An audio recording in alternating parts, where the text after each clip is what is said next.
நம்ம regular customer கால் பண்ணி இதுமாரி என்னோடய ஃப்ரெண்டுக்கு வந்து அம்டிகாரில் ஏசி ஒன்று கழட்டி மாதிரி தரணுன்னாங்க. நம்மள கஸ்டமரோட லொக்கேஷனை வாங்கி நம்ம டேரெக்டாக சைட்டுக்கு போயிடுங்க. சைட்டில் போய்ட்டு ஏசி ஆன் பண்ணிட்டு கேஸ்லாம் பம்ப் டவுன் பண்ண ஆரம்பிச்சிட்டோம். பம்ப் டவுன் பண்ணிவிட்டு ஃப்ளேரில் ரிமூவ் பண்ண ஆரம்பிச்சிட்டோம்.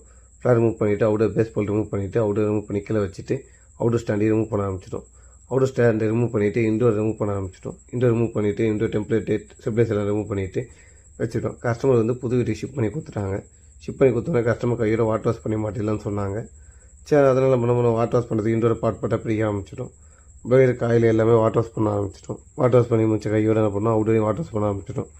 அவுடோர் வாட்டர் வாஷ் பண்ணி முடிச்ச கையோட இன்டோர் ரீஅசம் பண்ணிவிட்டு இன்டோர் டெம்ப்ளேட் அடிக்க ஆரம்பிச்சிடுங்க. டெம்ப்ளேட் வச்சுட்டு இன்டோர் எடுத்து லாக் பண்ணிவிட்டு ஸ்டெபிலைஸ் மார்க் பண்ணி வச்சுட்டு அவுடோர் ஸ்டாண்ட் அடிக்க ஆரம்பிச்சிட்டோம். அவுடோர் ஸ்டாண்ட் வச்சுட்டு அவுடோர் தூக்கி வச்சு பேஸ்மெண்ட் போட்டு டைட் பண்ணிவிட்டு இருக்கிற காப்படிக்கு யூஸ் பண்ணலாம் சொல்லிவிட்டு என்ன பண்ணணும், இருக்கிற காப்படிக்கு யூ ட்ராப் போட்டுட்டு ஃப்ளேர் பண்ணி நம்ம டைட் பண்ண ஆரம்பிச்சிடுங்க. ஃப்ளேர் பண்ணி டைட் பண்ணிவிட்டு லீக்கேஜ் பார்த்தோம். லீக்கேஜ் எதுவுமே இல்லை.